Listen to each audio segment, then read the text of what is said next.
It's Delaware Thursday. It's September 11th. I'm Peter MacArthur. On the regular, we like to keep you up to speed on what is happening in the job market. And for that, we turn to probably the best resource in the state of Delaware, quite frankly, Chris Burkhard, Placer Staffing, to shed his light on the current situation. First of all, thanks for coming on, Chris.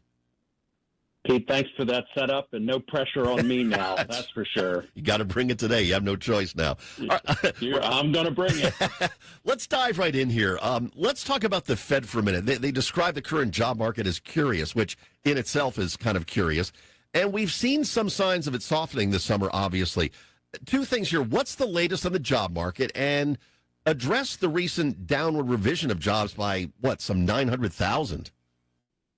Yeah, how much time do you have, Pete? You know, it's not business as usual, that is for sure. So really a three-part answer. I'll address the less jobs, I'll address the reduced hiring, and I'm going to tackle that downward revision if that's okay. So you hit on it. The jobs picture has slowed greatly since May. That first picture is that there's a published monthly number of the number of job openings. And just to kind of put things into perspective or to frame it, this number was around 12 million during the pandemic. It's down just to a little higher than 7 million, and that's in the whole country. So that number's been coming down month over month for quite some time. Well, what does that actually mean, and why do we care? Well, what's happened is that there's a shift underway for the longest time where there were 2 jobs for every 1 available worker. And we're kind of back to the historical spot where it's 1 to 1.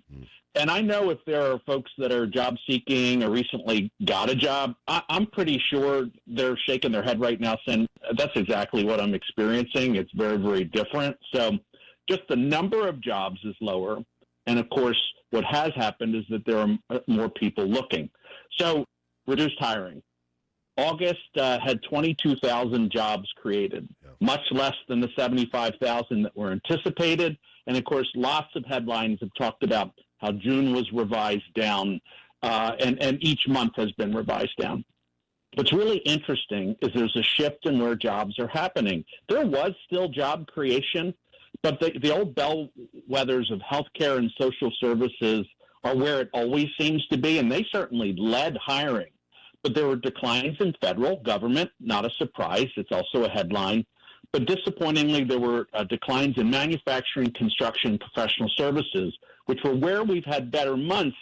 That's been, kind of the combo effect where we have a better month of job creation.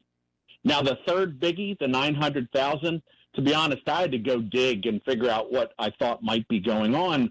And so here's a point.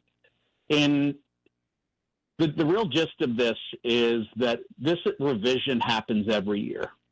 And 3 years ago, it was revised 300,000 jobs, which seems like a big number. Last year in 2024, it was 600,000, and this year was 900. So the revision is normal. The size of it, of course, not so much.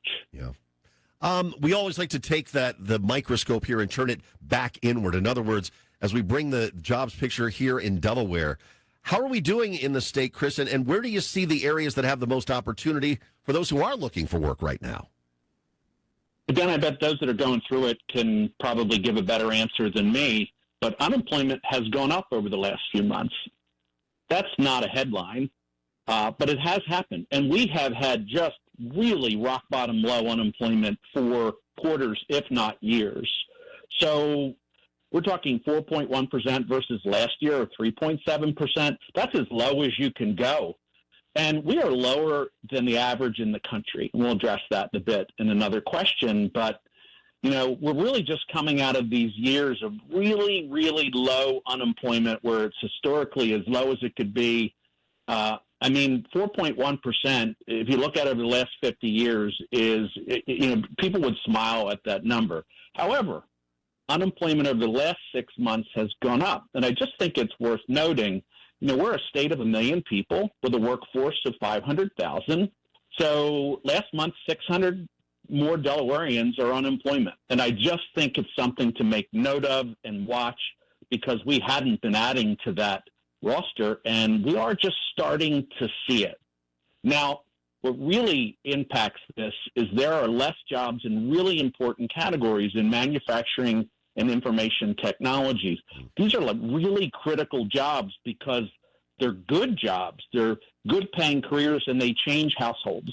So it is my hope that they start to come back as no surprise, healthcare and health and human services do continue to lead. And locally, we are blessed to have more construction and businesses that support that, like logistics. So, we're kind of defying that national look on construction. Right. We've seen this year, Chris, kind of this low hire, low fire job environment, right? It's taking everyone longer to find that next job. What do you think is in store for the rest of the year? And what about advice for job seekers who are facing the kind of challenges we're looking at now? This is the tough question, answer, discussion, interview for radio because I probably need more time to really do it justice. And if anybody ever wants to talk about this, I know you make it easy for people to know how to reach me. But I've covered the less hiring a good bit.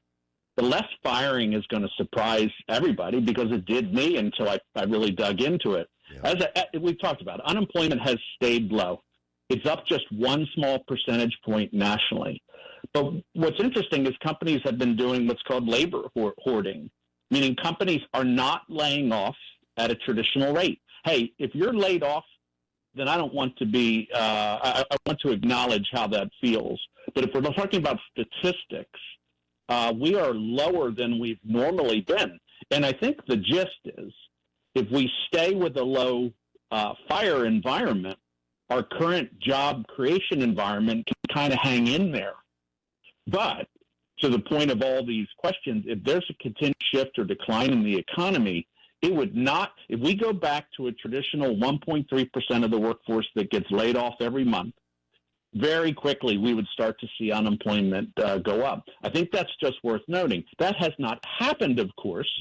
But just as an aside, you have 150,000 federal government workers that end their job in October that need to be absorbed into this workforce.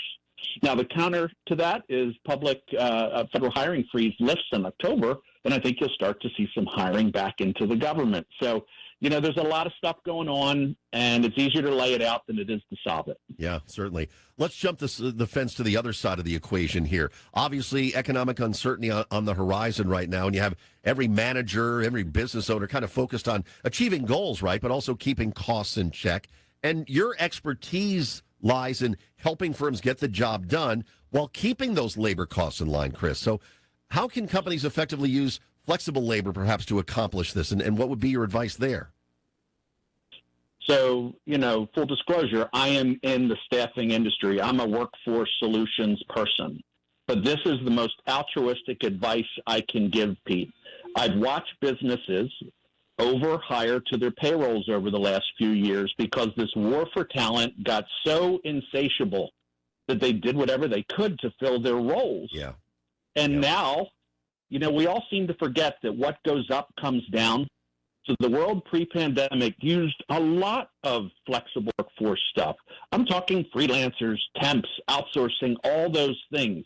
But as it got hard to hire, we all hunkered down and we wanted people to stay on our payrolls. The challenge is that does not make financial sense when you start to scale down. And let's face it, every economy has some ups and downs.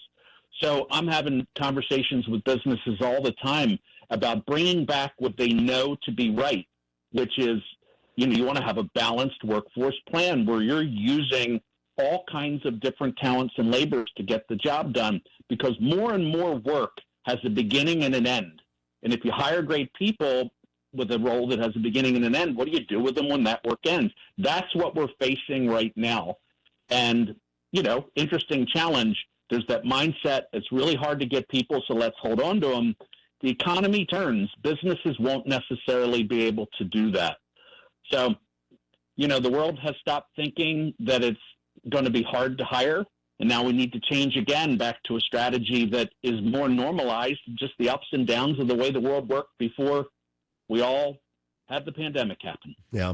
Chris, you mentioned, and you were right, that as comprehensive as we get in these Q&As, there's a lot to unwrap right now. And so if people want to reach out to you and they want to find out more about what it is you guys do, myplacers.com, right?